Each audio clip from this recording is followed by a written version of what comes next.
Eu sou a Melina, diretora de pesquisa da Associação Logaritmo, e tenho a alegria e o prazer de receber os nossos convidados hoje para um bate-papo sobre os moot courts, metodologia ativa e as vantagens da participação das competições, né, que essas competições trazem para desenvolvermos os nossos estudos e as nossas capacidades.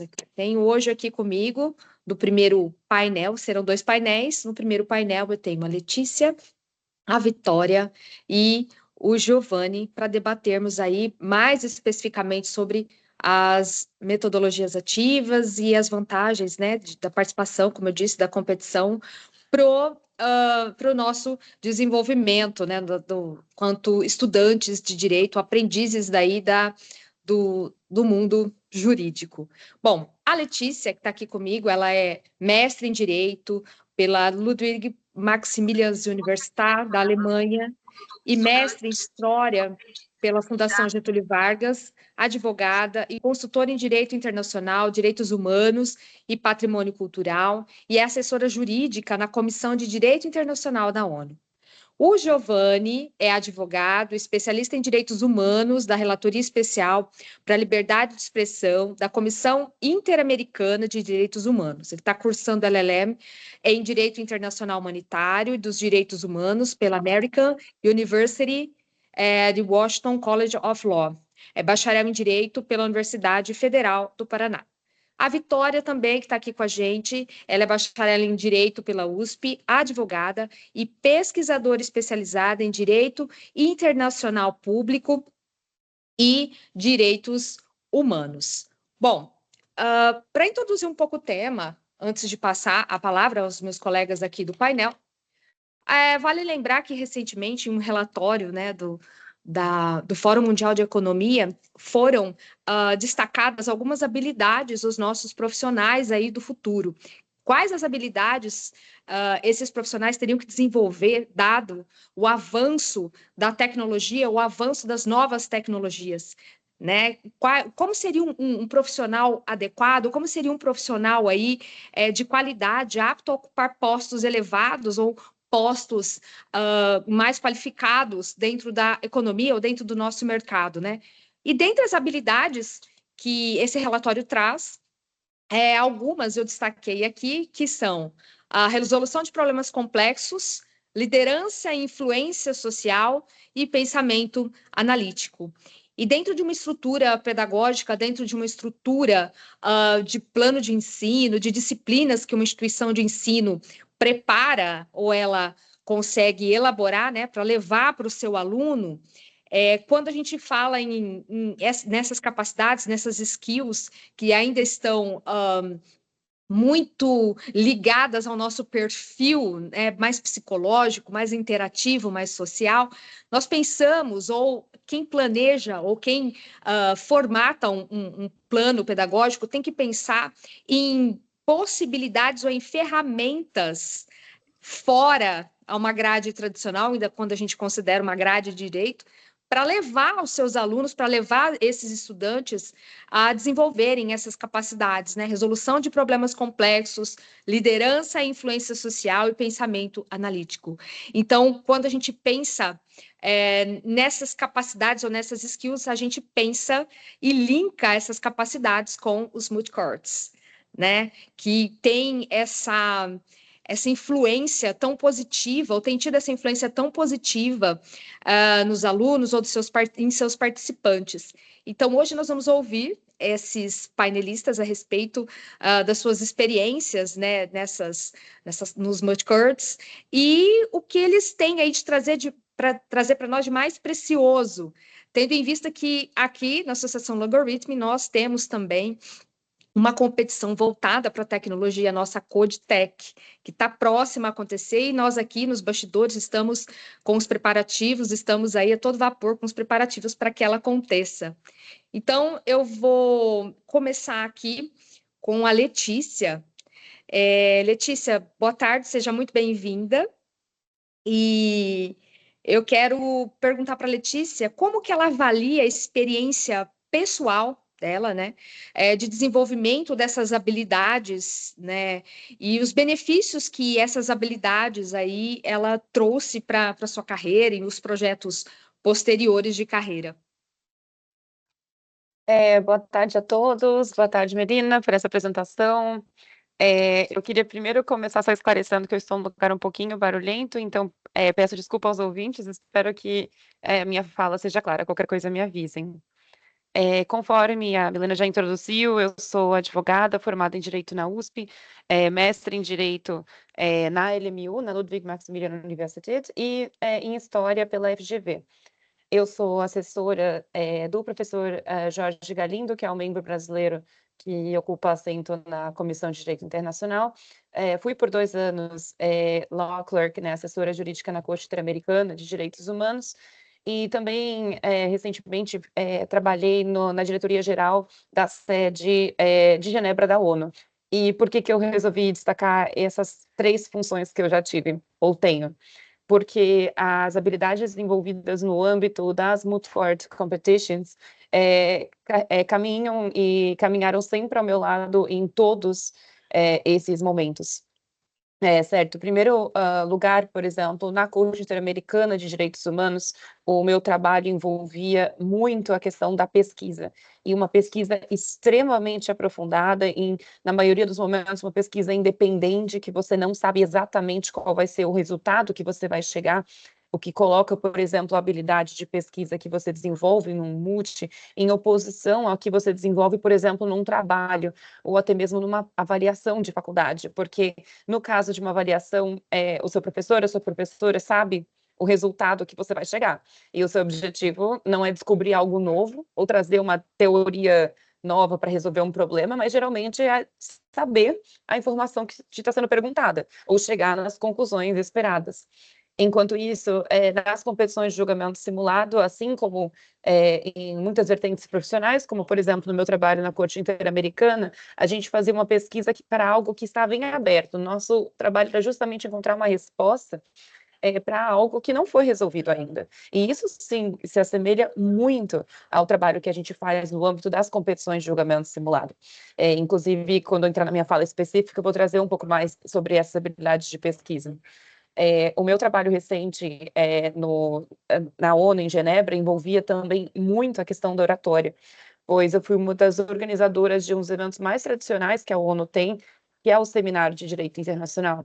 E na condução dos painéis, embora a estrutura da minha fala não fosse, nesse caso, nem um pouco semelhante à de uma competição, as habilidades técnicas de oratória foram cruciais.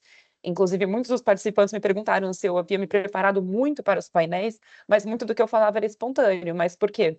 Por causa que essa habilidade já foi trabalhada ao longo de anos em inúmeras competições. E como uma menção final, queria também trazer que um dos meus temas de trabalho na vida, que é o meu trabalho como consultora em Direito Internacional do Patrimônio Cultural, especialmente no que tange temas relacionados à restituição de patrimônio cultural aos países de origem, teve início no Jessup de 2017, que foi a única competição em que eu competi pela LMU e não pela USP, e uma das minhas claims era justamente o tema da restituição do patrimônio cultural. E algumas pessoas aqui que eu sei que estão presentes, que acompanham meu trabalho, talvez não saibam que a primeira vez que eu pesquisei esse tema foi porque foi o tema que me foi assinalado nessa competição. Então, para fins de uma primeira resposta, seriam esses meus comentários. Obrigada, Letícia. Bom, Vitória, seja muito bem-vinda. Eu vou fazer uma pergunta para você também. Quais são as dificuldades para o desenvolvimento das habilidades, né, quando a gente olha para os alunos participantes nos Food Courts Competitions, e que medidas podem ser adotadas para maximizar o benefício dessas habilidades desenvolvidas, né? Então, ficou para você aí a resposta da questão com as habilidades. Como é que a gente vai desenvolver, né, essas habilidades aí nos alunos, né? Quais são os benefícios dessas habilidades aí para esses alunos? Bom, primeiramente, boa tarde a todos. Queria agradecer ao Logarithm pela organização desse painel e a Melina pela mediação e aos outros participantes também, por essa oportunidade de falar sobre um tema que a gente gosta tanto e que foi tão importante na formação de todos nós aqui, para poder passar um pouquinho para a próxima geração de como essa experiência é valiosa, né? Bom, primeiro, Melina, eu queria concordar com os dados que você trouxe no comecinho do relatório. Realmente, cada vez mais, só ter uma graduação ou mesmo um mestrado não é o suficiente para se destacar no mercado de trabalho, né? E realmente o profissional que se diferencia dos outros é o que apresenta habilidades que muitas vezes a gente não aprende na sala de aula. E eu entendo que os multis, né, como a gente chama, eles fazem são uma parte muito importante do desenvolvimento dessas habilidades, como a Letícia colocou também, né? Mas, apesar de tudo isso, realmente ainda temos algumas dificuldades, né? Eu acho que no Brasil os multis ainda são não novos, né, em si, mas eles ainda são muito ele não tem tanta repercussão, principalmente no mundo jurídico, né? E eu acho que essa é a grande dificuldade atualmente, porque quando a gente fala dos alunos, como melhorar o aprendizado deles, isso passa muito por ter recursos, por ter apoio, para que esses alunos possam ter os materiais necessários para pesquisa, seja material físico mesmo, de computador, de acesso, como material no sentido intelectual, de ter professores interessados em ajudar, ex-alunos que também se dedicam a passar os conhecimentos para frente. E muitas vezes, como a gente tem os alunos de direito normalmente trabalham junto da faculdade, tendo até um recurso de tempo escasso. E nesse sentido, eu acho que o nosso grande desafio é fazer com que as multicortes sejam mais conhecidas e mais reconhecidas pelo seu valor acadêmico que tem aos alunos e às instituições no geral. E aí eu acho que vale o elogio ao Algorithm por ter criado a Coditec, por divulgar a Coditec como uma atividade acadêmica importante, porque isso ajuda não só a expandir as multicortes no Brasil, mas também a mostrar para escritórios, para empresas e para outros atores da sociedade civil como essa atividade é importante, como as multicortes são relevantes. Então, quando a gente faz com que essa atividade seja mais conhecida, o chefe daquele aluno vai entender que naquela semana ele tem a multicorte, então ele vai estar dedicado a isso, e ele vai reconhecer que esse meu estagiário, ele não está brincando, né? Não está perdendo o tempo dele na multicorte, ele está investindo o tempo dele, e esse estagiário, ou esse advogado que é coach de uma equipe, ele está investindo o tempo dele em se aprimorar intelectualmente e nas outras habilidades que a gente vai conversar um pouquinho mais aqui também. Mas então eu entendo que a grande dificuldade seja de ter esse apoio e esse reconhecimento. Uma outra questão que eu acho que é muito relevante, que a gente tem que sempre abordar, é que a gente não pode fechar os olhos às dificuldades que algumas pessoas, alguns alunos em específico, podem ter. Então, principalmente alunos pertencentes a minorias, né? Então, eu acho que eu entendo ser muito importante que a gente tente sempre garantir mais diversidade e que nós estejamos todos representados em uma equipe de multicorte, numa competição. E aí eu falo de diversidade de gênero, da diversidade social e racial também, que eu entendo que atualmente, do que eu vejo, assim, desde que eu comecei a carreira aí nos multis até hoje, a diversidade racial tem sido muito, muito difícil das nossas de ser quebrada, assim. E eu acho que é algo que tem que ser valorizado e tem que ser olhado. E é claro que fazendo com que as competições sejam mais reconhecidas pelo seu valor, a gente consegue ter mais recurso para apoiar alunos que tenham uma realidade social diferente ou que, por exemplo, nas competições que são em inglês, que a gente não exclua as pessoas que não tiveram a oportunidade de sempre falar inglês, de participarem também, de ter essa vivência das competições. Então, eu entendo que são as grandes dificuldades e o que nós, como participantes e organizadores, temos que focar para mudar e fazer com que essa atividade cresça mais no Brasil. Antes de passar a palavra para o Giovanni, eu vou voltar com a Letícia e pedir para que a Letícia explique, nos dê assim, o olhar dela, né, de como funcionam as competições, de como é participar, né, como é participar, como é organizar, né, para ela explicar para a gente como são os bastidores, como é quando ela exerceu esses papéis, né, ela exercitou, ela tanto participou, mas também como organizou, para ela dizer um pouquinho mais, né, dessa experiência, explicar para a gente aí. Perfeito, Milena. Eu vou dividir, acho que a resposta que eu daria para essa pergunta em duas vertentes. A primeira sendo como funciona a participação, e se a Victoria concordar, eu gostaria de passar, na verdade, para ela depois responder a parte da organização, pois recentemente atuamos juntas, assim, junto do Bernardo e da Carol, que vai falar no segundo bloco, na organização do Jessa Brasil, e assim, eu acho que a fala pode ficar bem distribuída, com a nossa Competition Coordinator falando nesse aspecto. Bom, para falar como a competição funciona, acho que, em primeiro momento, eu tenho que dizer especificamente de que competições eu já participei, para que as pessoas saibam também de que perspectiva que eu falo e adaptem a minha resposta à realidade das suas próprias competições. Eu participei como oradora na Inter-American Human Rights Moot Court Competition, organizada pela American University em Washington.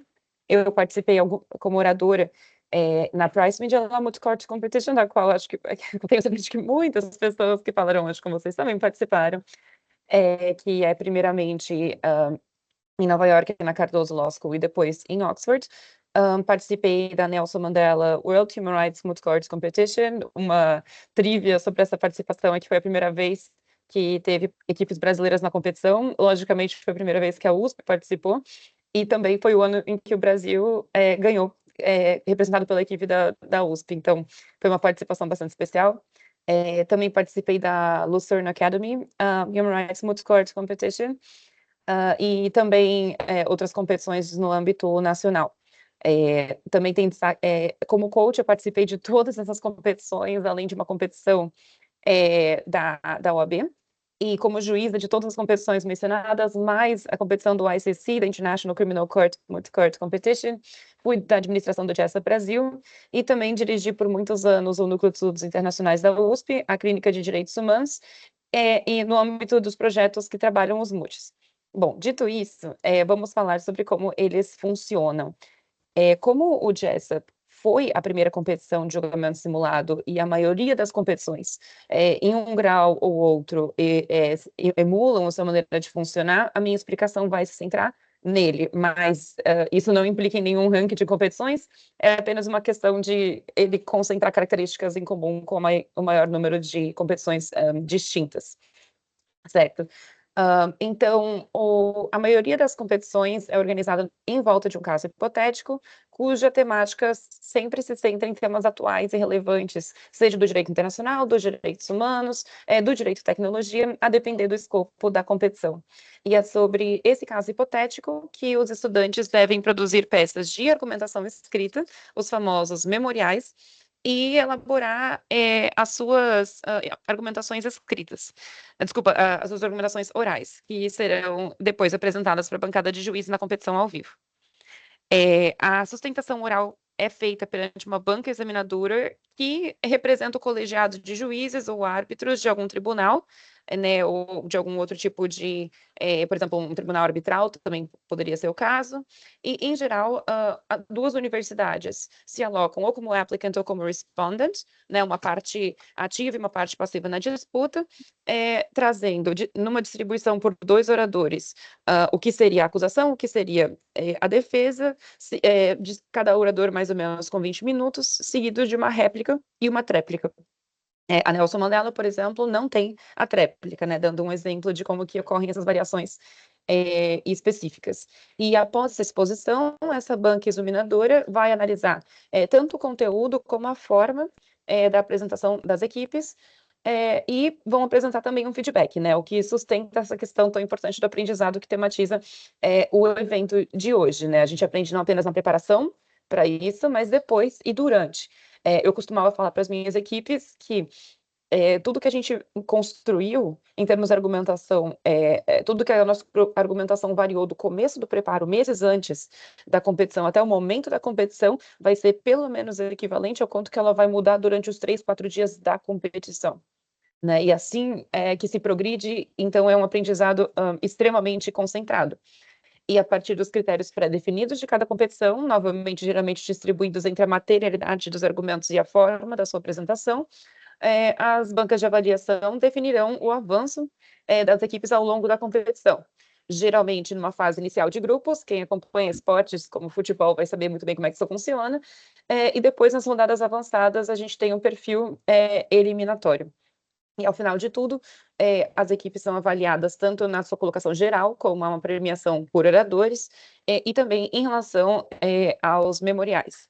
E, para fechar então, é com base nisso que funciona tanto a atuação dos participantes, como dos coaches, né, que acompanham os participantes ao longo desse processo, inicialmente com a escrita do memorial, depois nessas rodadas orais. Mas, como último detalhe, antes de passar para a Vicky, eu destaco que nas rodadas orais da competição, a gente tem muito mais do que apenas as apresentações, que já são muito, né?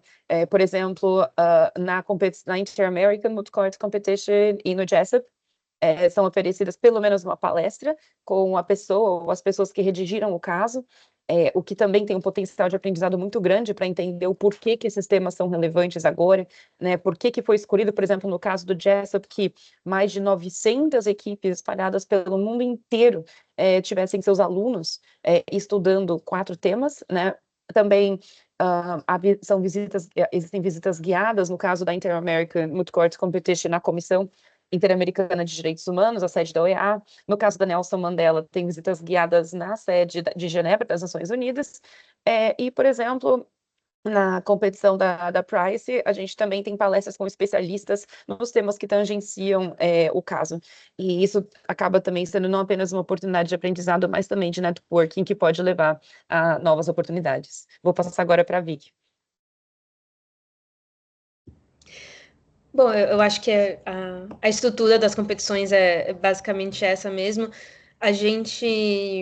Eu e a Letícia fizemos a Jessup e criamos um carinho muito grande pela competição, inclusive viramos parte da coordenação no ano passado, fizemos parte da coordenação do ano passado. Por isso a gente não é clubismo, é só realmente foi a primeira competição e muito das outras competições se inspira na Jessup. E eu coloquei essa frase aqui no slide, que é o lema da Jessup, né? No futuro, líderes mundiais vão olhar um para o outro de uma maneira diferente, porque eles se conheceram aqui antes como amigos. E é claro que a Jessup é uma competição internacional, então envolve alunos de mais de 100 países, são 900 universidades, então realmente ela tem um escopo muito grande, mas eu entendo que isso pode ser aplicado para qualquer outra competição, inclusive para as competições de arbitragem, para a Coditec. Nós conhecemos os nossos colegas, seja como participante, seja como a pessoa que está ao nosso lado sendo árbitra daquela rodada também, no futuro, talvez na semana seguinte, nós vamos encontrá-la novamente em um caso, no escritório, né, na banca opositora ou na banca que está ao seu lado. O seu colega depois vai virar juiz, promotor, etc. E nós vamos nos encarar de uma maneira diferente porque nos conhecemos numa competição que, apesar do nome ser competição, porque nós nos conhecemos nesse ambiente antes. E eu acho que era isso que, para concluir essa breve explicação, que eu queria adicionar. Qual que é a importância dos MOOCs? Não só as habilidades que nós desenvolvemos, mas elas são oportunidades de networking e de realmente olhar para o outro como um colega que passou tantos meses, assim como você, pesquisando o mesmo tema. E realmente são oportunidades de networking muito valiosas, porque as competições criam um ambiente em que você tem alunos de diferentes universidades, de diferentes estados do Brasil, no caso da Coditec, professores de diferentes universidades, advogados, sócios de diversos escritórios, todos eles unidos falando do mesmo tema, reunidos falando do mesmo tema. Isso é extremamente valioso. Então, além do que nós vamos trazer aqui de benefícios que podem ser trazidos ao aprendizado, também esse fator é muito valioso e não dá nem para colocar numa balança o que é mais valioso, né? Ok. Giovanni, então as meninas trouxeram aqui essa perspectiva de como participantes e depois como integrantes de uma organização, né, da organização do MUT, dos MUTs. E aí eu quero entender de você, assim, né? Porque é muito. Quem participou, eu acho que quem participa, eu tive a oportunidade de participar da Coditec, quem participa realmente tem essa integração. A gente se integra muito com as pessoas, a gente vive dias intensos, né? De emoção, tanto da questão da competição, quanto também da questão de você unir os seus laços, fazer amizade, trocar ali, a troca, né, do conhecimento. E aí, e o depois disso? Como é que a gente fica com o depois disso, né? Então, eu queria te perguntar, né, que papel dar a esses ex-participantes em MUTs? São recursos humanos valiosos, né? Como estabelecer uma rede de participantes e ex-participantes que se sustenta ao longo do tempo? Obrigado, Melina. Não, antes que nada, quero agradecer a Letícia e a Vitória por terem compartilhado o conhecimento delas e a experiência delas, que é muito mais do que vasta nesse mundo. Tive informações novas, na verdade, então, para mostrar que, por mais que a gente vire rato de multicorte, como a gente falava no meu grupo de amigos, acho que sempre tem alguma dinâmica nova para conhecer. E esse ponto do que vem depois da participação e como as pessoas ex-participantes podem contribuir, do que fica, eu acho que é um assunto bem interessante para a gente abordar em duas dimensões.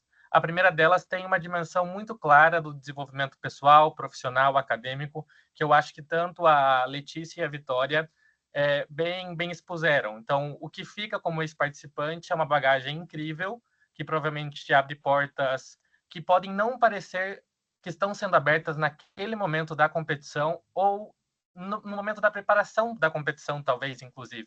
Mas que são portas que estão sendo abertas e eu acho que a gente só consegue ter noção desse castelo de cartas, dessa pilha de dominó sendo formada muito depois, à frente da nossa trajetória, e percebe como são elementos ali que foram desenvolvidos por conta de experiências como essa, que geraram as oportunidades ou as habilidades ou as satisfações, as boas memórias que a gente tem no futuro.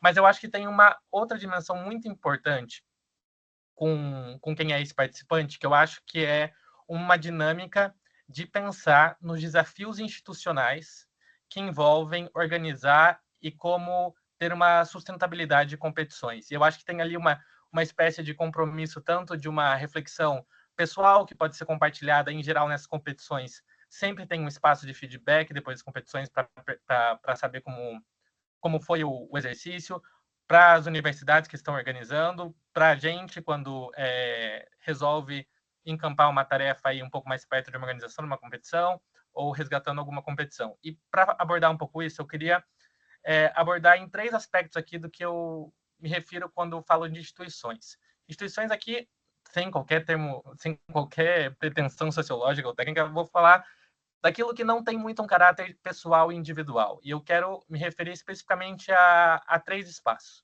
O primeiro, a organização da competição. O segundo, as universidades como instituições. E um terceiro, talvez, um pouco mais a faculdade de Direito ou o seu corpo docente, mais o seu corpo discente, ali como essas dinâmicas se operam. Vou começar pelas competições em si. Acho que tem uma dinâmica de desafio institucional para as competições hoje em dia muito claro. Em primeiro lugar, cuidar muito do desenho dessas competições. Quando eu falo do desenho dessas competições, eu estou falando desde as regras do edital, que tem que ser muito claras e muito bem escritas, sem abrir muitas margens para qualquer dúvida ou ansiedade das pessoas que estão competindo, até por uma questão que eu acho que é importante, acho que a gente passa por esse momento, inclusive de uma reflexão sobre paridade da composição dos painéis de juízes, quem são os juízes e as pessoas juízes que estão julgando, que tipo de experiência as pessoas estão aportando para as pessoas que estão participando da competição.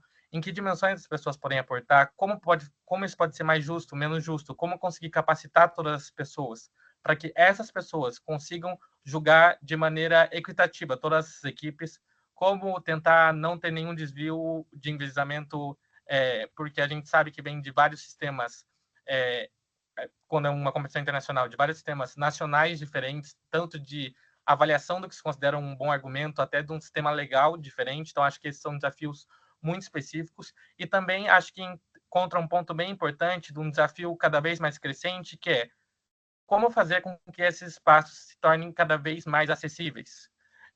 Então, tem muitas competições hoje em dia que estão lançando bolsas para que algumas equipes consigam participar, que adotam uma estrutura, às vezes, um pouco mais descentralizada das competições, que eu acho que pode fazer sentido para essa acessibilidade. Então, por exemplo, quando você olha o modelo da Jessup, ou até da Price, apesar da Price ter que ir para Nova York, que envolve ali ter uma rodada nacional, para depois ter uma outra internacional, você evita com que muitas vezes as pessoas não participem da competição por medo de não conseguir angariar recursos para fazer uma viagem internacional de esporte, então consegue sempre participar de uma jornada nacional, e daí a jornada internacional vira uma questão para ser resolvida quando a jornada internacional chegue. Então, acho que também esses são desafios bastante importantes. E, claro, acho que tem uma dinâmica que eu acho que envolve a gente como ex-participante, principalmente quando está envolvido na organização de competições, e foi algo que eu pensei muito durante o Yamut 2024, que é a competição na American University, porque fui um dos autores do caso, que é como deixar essa experiência equilibrada para as pessoas, no sentido de em todos os sentidos, mas no sentido também de argumentação jurídica, mas no sentido também pessoal, e ter uma consciência muito presente de que nós, quando participamos, sabíamos como aquilo era uma carga emocional muito específica e muito forte. Então, acho que tem essa responsabilidade de criar um espaço acolhedor, um espaço divertido, um espaço que tem muita seriedade, mas que no final do dia também é um jogo de conhecimento, é um jogo, é uma trivia do melhor argumento, é um espaço para fazer networking, e eu acho que esse espaço do lúdico e esse espaço da felicidade, da alegria, também tem que estar muito, muito presente nas instituições que estão organizando essas competições. O segundo aspecto do desafio institucional que eu queria comentar são sobre as universidades, e eu acho que aqui tem 1000 aspectos que são um desafio por si, que a gente poderia comentar, mas eu vou me focar em algum deles.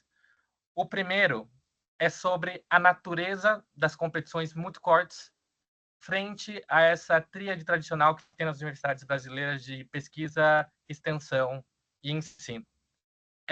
Ele tem uma dinâmica que não se encaixa perfeitamente em nenhuma dessas, o que faz com que muitas vezes universidades ou esquemas burocráticos que exigem um molde muito perfeito de algumas atividades para que elas possam ter um respaldo institucional, isso tudo faz com que as competições de multicorte não consigam ter esse respaldo. Ela não vai conseguir entrar num esquema de ensino perfeitamente, às vezes. Isso depende de que se aprove às vezes se aprove uma matéria letiva, uma matéria opcional, uma matéria tópica.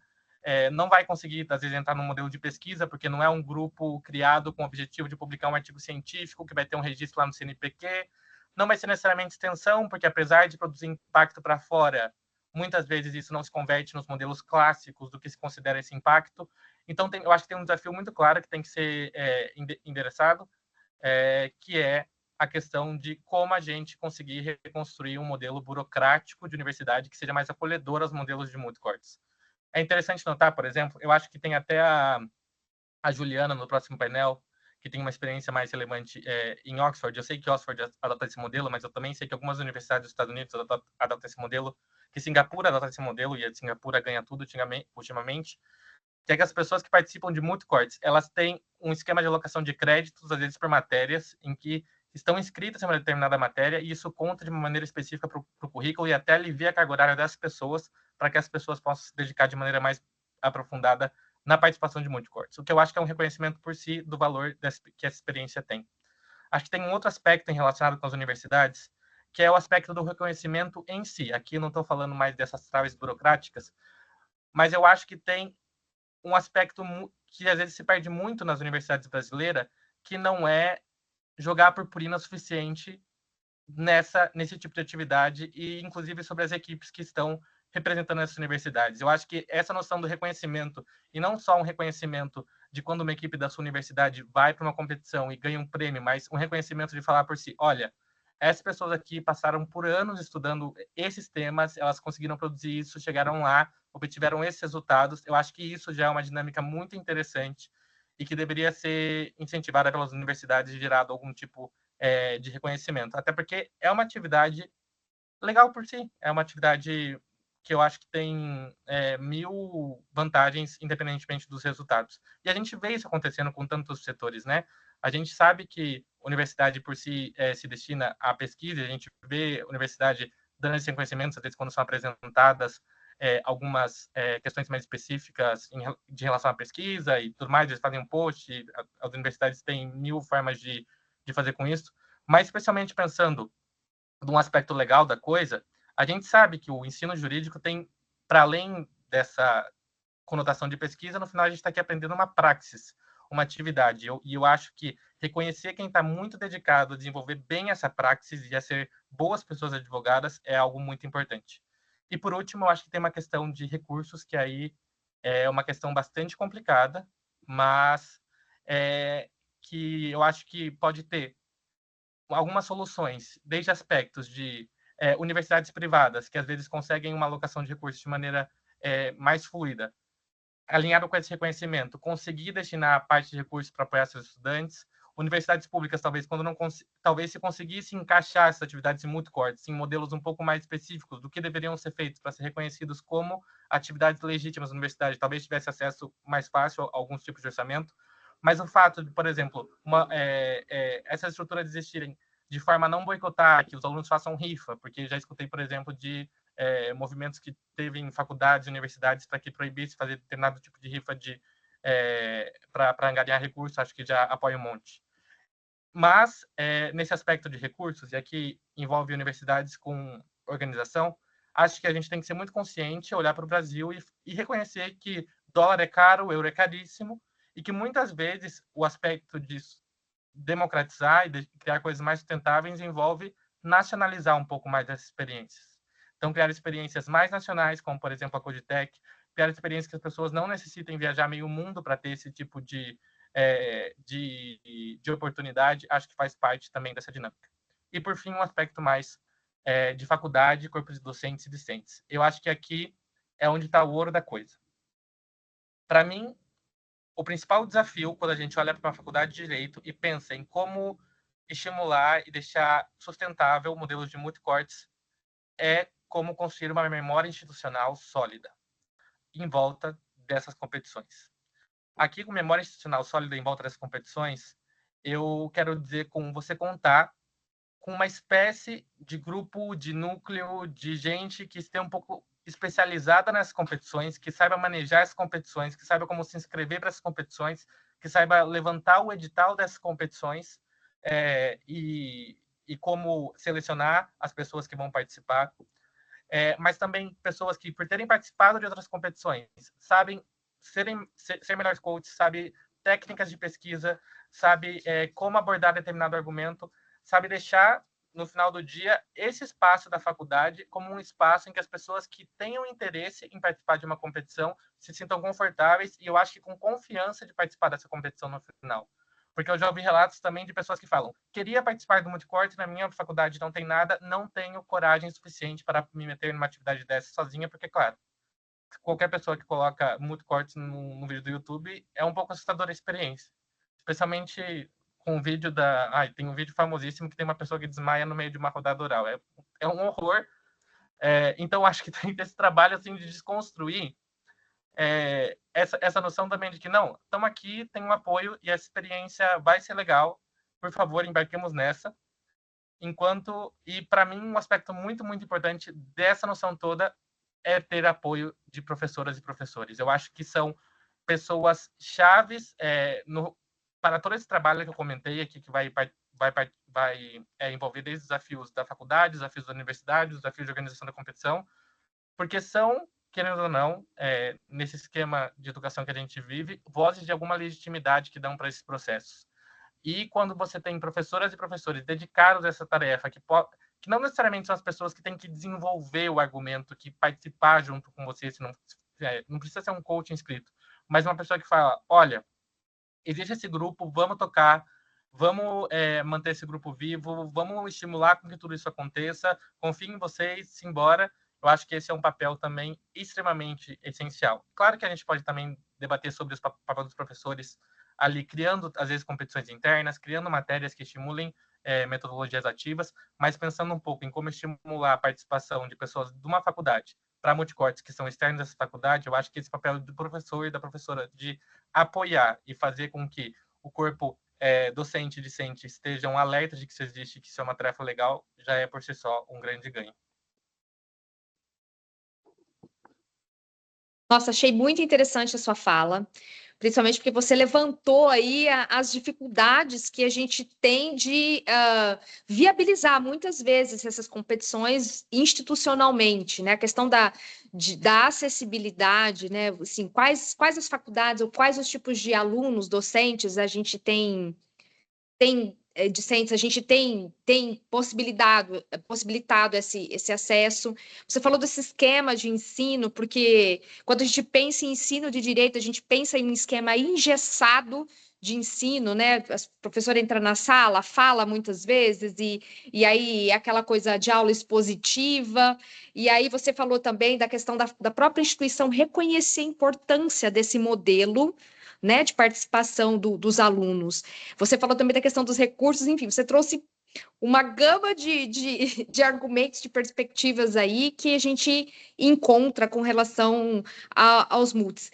E, assim, dentro desse quadro que você trouxe, eu acredito, vou dizer aqui uma opinião, depois eu não sei se a Letícia, se a Vitória, elas concordam com isso, com o que eu vou dizer, mas a gente precisa, você trouxe uma fala muito excelente dentro desse aspecto, a gente precisa trazer uma conscientização de que o esquema de ensino-aprendizagem que a gente tinha uns anos atrás, ele não atende mais ao público, às necessidades que a gente tem hoje. Tá? As necessidades de mercado e até as necessidades de desenvolvimento de ferramentas muito específicas para exercitar, né, com maestria uma profissão depois, ali no futuro. Então, quando a gente olha, pensa em um modelo de educação ou de transmissão de conhecimento para um aluno, a gente pensa em um modelo de metodologia ativa, ou seja, a gente vai trazer o aluno para participar do conhecimento. E quando a gente usa isso em sala de aula, falo isso como professor, quando a gente usa esse tipo de modelo em sala de aula, esse modelo exige muito mais preparação do professor, daquele que está dizendo, daquele que vai desenvolver essa metodologia, do que propriamente do aluno. E aí a gente tem dentro do quadro de professores uma resistência à utilização desses métodos ou desses modelos onde a gente dá um protagonismo de conhecimento para o aluno. Por quê? Porque muitas vezes ele não está muito disposto a enxergar uma capacidade ali, um aluno como uma capacidade ou como uma potência. Né? Ele, muitas vezes, por uma vaidade acadêmica ou por uma vaidade, sei lá, de conhecimento, ele precisa, de alguma forma, se sentir confortável, detentor de um poder de conhecimento. Quando, na verdade, hoje o nosso papel como professor em sala de aula é um intermediário do conhecimento. Por quê? Porque a gente tem o Google, tem várias formas de consulta aí na internet, que o aluno pode ter uma resposta, às vezes, muito mais precisa do que quando ele nos consulta enquanto professores. Então, quando a gente olha as competições, realmente, a gente tem que pensar uma modificação de estrutura que parte do topo para baixo na instituição. Aí você precisa reformular uma mentalidade de diretores, coordenadores, enfim, gestores acadêmicos, da importância de a gente modificar o esquema de ensino, um esquema de transmissão de conhecimento, para que isso atinja, de alguma forma, a base, que são os alunos, né? Então, eu achei muito interessante essa sua fala, porque é justamente isso, a partir do momento em que você tem um reconhecimento de que, esse método tradicional de ensino não serve, a gente tem que buscar instrumentos, metodologias que vão fazer, que vão trazer um conhecimento mais holístico para os nossos alunos, né? Para as pessoas que estão ali, frequentam aquele espaço acadêmico. Quando eu consigo incutir essa mentalidade, eu consigo buscar novas ferramentas e novos instrumentos, e vou ter que capacitar professores, tá? Hoje, quando a gente olha para o quadro de docentes das universidades, ainda é um pouco assustador a questão do preparo e do conhecimento, né, do manejo da sala de aula, e daí eu tenho um quadro aí, umas pesquisas bem assustadoras com relação a isso. Quem são? Qual o perfil? A FGV fez um estudo recente sobre o perfil dos professores de Direito, das faculdades de Direito, do estado de São Paulo, tá? Eles vão atualizar essa pesquisa, mas assim, se você entrar lá e olhar essa pesquisa, ela é pública, você vai ficar um pouco chocado com as questões, os quesitos que eles fizeram para levantar essa formação. Tudo isso para dizer o quê?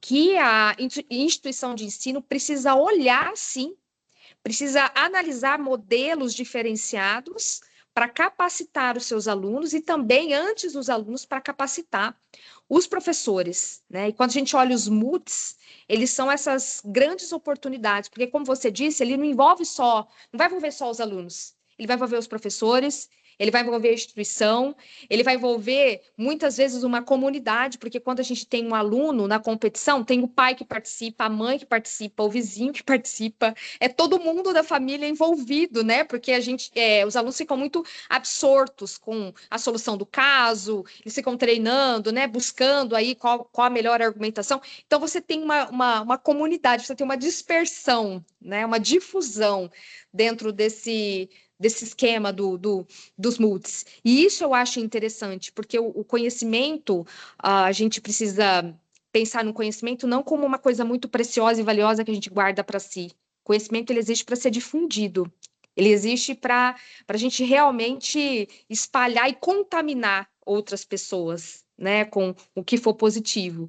E aí eu tenho uma pergunta, na verdade, um questionamento. Como que a gente faria, então, com tantos desafios que você trouxe, né? E a Letícia, a Vitória, não sei quem pode responder, o próprio Giovanni, essa pergunta primeiro.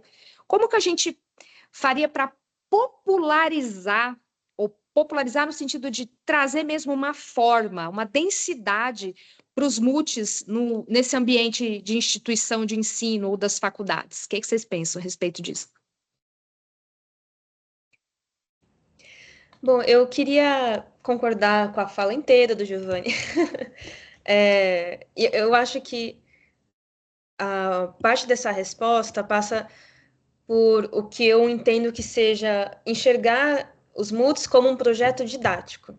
E eu acho que isso conversa muito com as visões que o Giovanni trouxe, porque quando a gente participa como aluno, e a gente está lá querendo ganhar, claro, não há nada de errado nisso, a gente tem uma visão muito individualista, né, do que é a competição. Isso não está errado, porque realmente no final do dia você quer ganhar. Mas quando a gente passa de participante para coach, ou mais do que isso, para alguém que está organizando a competição, ou como o Giovanni contou, que escreveu o caso, né, do Ian Moot, que é super legal, que você começa a ver o Moot de uma maneira mais na big picture. Não é mais a sua equipe, não é mais a sua faculdade que tem que ganhar. Você quer que todos os alunos que estejam participando e todos os coaches, né, advogados que estejam participando tenham benefícios daquela atividade. E eu sinto que existe muita dificuldade em enxergar os MOOCs como um projeto didático, pedagógico, de colocar... Ganhar é importante. Quando eu era participante, eu queria muito sempre ganhar, claro. Mas isso não pode ser só sobre isso. E eu acho que faz parte do coach, de uma equipe mesmo, ter essa visão de que o MOOC, a competição, serve para que os alunos aprendam e para que os alunos tenham os maiores benefícios didáticos e de desenvolvimento pessoal também. E na minha visão pessoal, isso envolve questões, como o Giovanni trouxe, de diversidade e inclusão. Eu prefiro ter uma equipe diversa que talvez não ganhe do que uma equipe de apenas pessoas brancas que ganhe. Essa é a minha visão pessoal como alguém que entende a importância da diversidade e da inclusão numa atividade como o MOOC. E eu fui, acho que por 4 anos, coordenadora do NEI, da USP, do Núcleo de Competições do Direito da USP. A Letícia foi minha colega por muitos anos também. E durante esse tempo, a gente tentou mudar essa nossa visão de, não, mas espera, como que eu faço com que esse projeto cresça? Não é só sobre ganhar mais prêmios. Como fazer com que ele cresça qualitativamente? O que, no final das contas, também leva a mais prêmios. Porque uma equipe diversa... em que inclui pessoas diferentes, ela também ganha mais prêmios porque isso faz com que a equipe seja melhor. A gente tem uma visão muito meritocrática, às vezes, do que é uma boa equipe, né? E a gente tentou fazer esse projeto, né, de fazer com que uma melhoria qualitativa do projeto. E essa questão de que o conhecimento não é só nosso, né, não é só meu. E também não é só da equipe da USP. Não, eu quero que o conhecimento seja de todos, né? A Letícia, por exemplo, quando a gente fazia parte do grupo, ela dava todos os anos um workshop de memoriais, que era com conteúdo... Ela pode falar melhor, claro. É no conteúdo que ela aprendeu no intercâmbio dela na Alemanha sobre escrita jurídica, participando da equipe do Jessup lá, e que ela passou para nossa equipe e para todas as outras equipes daquela época, quando o workshop acontecia. E o salto qualitativo de escrita dos nossos memoriais foi, assim, é visível, né? É muito palpável. E eu acho que isso conversa muito com o ponto que o Giovanni trouxe de memória institucional, né? De criar as gerações que vão passando uma para outra. Você consegue ver benefícios, são visíveis quando a gente consegue fazer com que isso aconteça. Então, eu acho que fortalecer isso faz com que o projeto se torne mais robusto, né? Essa questão do conhecimento. Aí eu vou passar para a Letícia, já assim, fazendo um casamento aí com a sua fala, né? Que você falou muito sobre o desenvolvimento dessas habilidades, né? Da gente difundir esse conhecimento, que o conhecimento não é só da equipe da USP, ou de uma equipe X, ou de uma equipe Y, né? Que, na verdade, quando você está envolvido naquele ambiente, você também tem essa troca, você consegue, de alguma forma, além de desenvolver essas habilidades pessoais, assim, próprias, também ter essa troca, né? E aí, sobre essas habilidades, sobre esse desenvolvimento dessas habilidades, né, oratória, essa capacidade de pensar, de resolução de problemas de uma forma rápida, né? Eu queria ouvir um pouco a Letícia sobre isso. O que ela pensa sobre isso? Obrigada, eu estou muito feliz com a fala dos colegas, não apenas aqui também aprendendo, mas cada colocação ativa lembranças muito positivas ou lembranças positivas no sentido de um aprendizado muito consistente. Agradeço também a menção da Vicky ao workshop de memorial, fico muito emocionada. Foram 7 anos fazendo esse workshop na USP. Falo no passado, mas talvez essa história do workshop de memorial não tenha acabado ainda para mim. 10 edições. E, novamente, como a Vicky participou em várias competências diferentes desse workshop, fiquei muito feliz. Antes de entrar na questão das habilidades, eu queria complementar a fala da Vicky em relação à pergunta sobre como aumentar essa participação nas competições, né? E quando a gente está falando disso, além de todos os pontos já levantados, a gente tem que se perguntar que universidades não estão participando, certo? Por exemplo, no Jessup, também referência ao Giovanni que falou dessa questão das rodadas nacionais, depois com as rodadas internacionais, a cada 10 equipes que um país tem no Jessup, a gente ganha o direito de levar uma para a rodada internacional. E em média, ou seja, a partir de 10, a partir de 11, são 2 equipes. E nos melhores anos, o Brasil levou 2 equipes. Mas às vezes também pode levar uma outra por questões de equipe observadora, outras regras. Quando eu participei do Jessup da Alemanha, eram 3 vagas. Ou seja, a Alemanha, que é um país muito menor, com muito menos gente, tem mais de 20 equipes. Então, nós somos o país no mundo com mais faculdade de direito e mais advogados. Não tem motivo, tem motivos muito específicos, mas assim, parece que não tem motivo nenhum para a gente não ter uma aderência maior.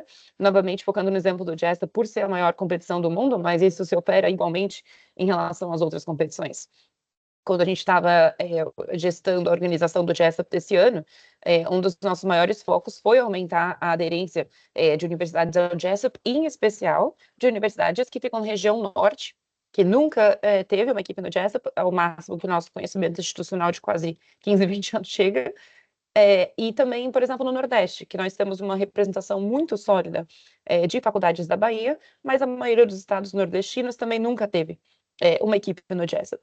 Mas essa participação tem que aumentar em todas as regiões. E o que a gente aprendeu ao longo desse ano, estimulando as equipes a participarem? Que demora pelo menos 2 anos para você conseguir mandar uma equipe. Não 2 anos completos, mas mais de uma virada de ano. Porque quando a gente tentou entrar em contato com essas equipes já dentro do calendário do Jessup de 2024, que aconteceu esse ano, a gente teve uma resposta muito positiva de muitas universidades que jamais participaram e também de universidades que participavam há 5 anos, 10 anos e não participam mais. Só que quando a gente conseguiu esse engajamento, quando era por parte de um aluno ou uma aluna, a resposta era, falei com o meu professor, mas até que esse professor consiga fundar um grupo na faculdade, gerar uma oficialização por parte da instituição, e daí a gente consiga ter formar uma equipe, ou seja, criar interesse dentro dos alunos, gerar um processo seletivo, e daí conduzir o trabalho, já deu um ciclo inteiro, certo? Eles não têm como entregar o memorial se eles começam tudo isso quando a competição inicia. Então, enfim, só queria trazer essa reflexão adicional sobre que faculdades conseguem mandar, quais não conseguem mandar, e que isso demora tempo e precisa de bastante atenção, algo que o Giovanni também destacou bastante na fala dele, não apenas a gente engajar com universidades, mas engajar de forma correta e também certificar de que os nossos pontos de contato estão engajando com a competição da melhor forma possível, certo? E falando e isso também me leva à resposta da próxima colocação, no que tange especificamente, e agora eu abro também um grande guarda-chuva, e também se meus colegas quiserem intervir em qualquer momento, para falar dessas habilidades desenvolvidas, né, o que também acho que é uma maneira da gente conectar vários pontos falados.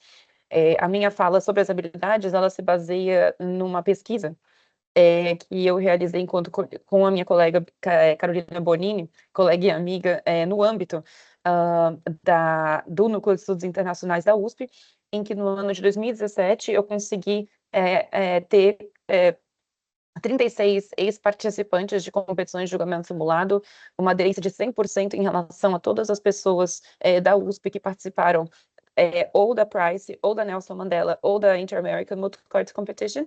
É uma experiência focada, obviamente, no nosso grupo, mas que, na minha experiência, é bastante transplantável para outras instituições, né? E, por exemplo, aqui eu trouxe os gráficos, obrigada, Vicky, com os resultados, né?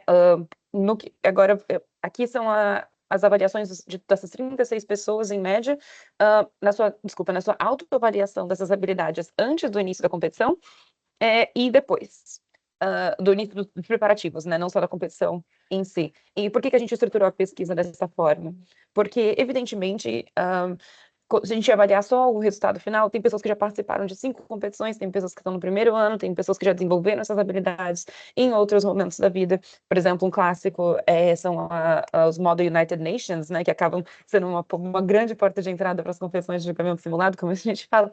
E também, enfim, então, no que tange aqui, por exemplo, a questão do trabalho em equipe, que é sim uma habilidade prática aplicável no âmbito profissional, a gente teve um salto, eu vou aqui pegar o número decomposto, só um segundo, perfeito. A gente teve uma evolução obrigada, Vicky, de 61% na autoavaliação da oratória, de 50% na argumentação escrita, 100%, ou seja, dobrou a autoavaliação do conhecimento de direito internacional público, sendo que as 3 competições avaliadas têm como maior foco o direito internacional dos direitos humanos, mas é evidente que se demanda esse conhecimento estruturante do direito internacional público, 129% no conhecimento do direito internacional dos direitos humanos, o que também se conecta com a minha fala do início sobre a importância de pesquisas abertas, e não só o cumprimento de requisitos em uma prova que todo mundo já se sabe qual é a resposta que vai ser demandada no final das contas. 70% na capacidade da identificação de problemas jurídicos e quase 70% na capacidade de resolução desses problemas, e 24% na capacidade de trabalho em equipe. E nas respostas escritas que a gente recebeu, teve um detalhe também, né, que trabalho em equipe provavelmente a habilidade que as pessoas mais haviam trabalhado previamente, o que pode ser uma explicação para esse número, porque nas respostas escritas, novamente, veio muito enfatizada essa questão de como que o Multi, ele trabalha a questão do trabalho em equipe. E eu pedi para a Vicky passar para o próximo gráfico, que vai mostrar o impacto positivo em relação a todas as competências na avaliação da pessoa, né? A gente vê que 17 pessoas de 36 avaliaram com 10, né? O que pessoas que aplicam questionário sabem que é bastante difícil você conseguir tantas avaliações 10, né? E, evidentemente, isso gera uma média muito alta da avaliação, né? Que foi, em geral, de 8,83 de impacto positivo das competições nas pessoas, né? E, por fim, pontuando a questão da seleção dessas habilidades específicas que a gente colocou na pesquisa, né, a escrita do memorial, ela trabalha dessas habilidades mencionadas, o aprendizado, né, internacional e direitos humanos, conforme foi montado, análise de fatos e a identificação de problemas, né, muitas pessoas pulam essa etapa de análise dos fatos e solução dos problemas, mas no MUT, a gente recebe os 4 temas, mas os problemas específicos em cada um deles, tanto da perspectiva de um lado como do outro, e faz parte do exercício também identificar quais são os problemas para o seu lado e para o outro lado, é muito importante e às vezes bastante negligenciado, né?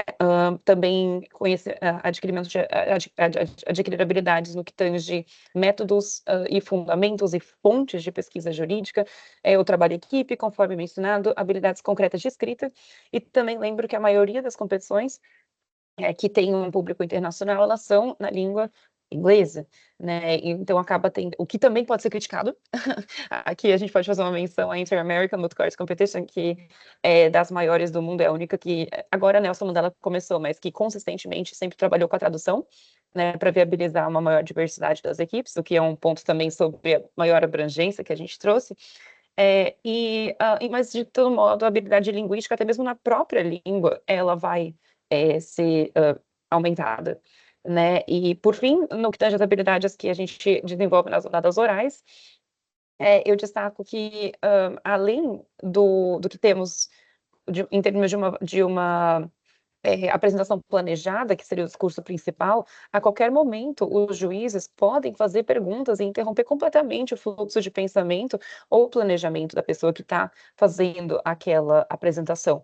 E isso tem 2 efeitos, né? Não apenas treinar uma nova habilidade que aparece aqui, que é a habilidade de improviso, que eu chamo nas minhas equipes e nos workshops de improviso qualificado, certo? Porque você tem um leque de informações muito maior do que o que você coloca no seu discurso base, mas na hora você tem que saber trazer do seu cérebro a informação certa, na hora certa, da forma que funciona para aquela pergunta específica. Mas quando a gente está falando de aprendizado, é unânime nas teorias do aprendizado e na capacidade de retenção que você ter que responder perguntas e pensar sobre um conhecimento que você adquiriu de formas diferentes, fortalece de forma exponencial a rede de conexões no seu cérebro que armazena aquela determinada informação. Então, muitas pessoas acham que na parte da pesquisa que a gente aprende, mas na verdade, quando a gente está respondendo as perguntas, a gente muitas vezes descobre aspectos de informações que a gente já tinha enquanto conectadas que a gente nem pensou antes. É muito comum, depois de rodada, a gente perguntar para o nosso colega: nossa, de onde você tirou isso? E a pessoa não fez um Google mental na hora, ela conectou 2 coisas que ela não havia conectado antes. Porque a gente treina juntos todos os dias, então a gente acha que a gente sabe tudo que o nosso colega sabe responder.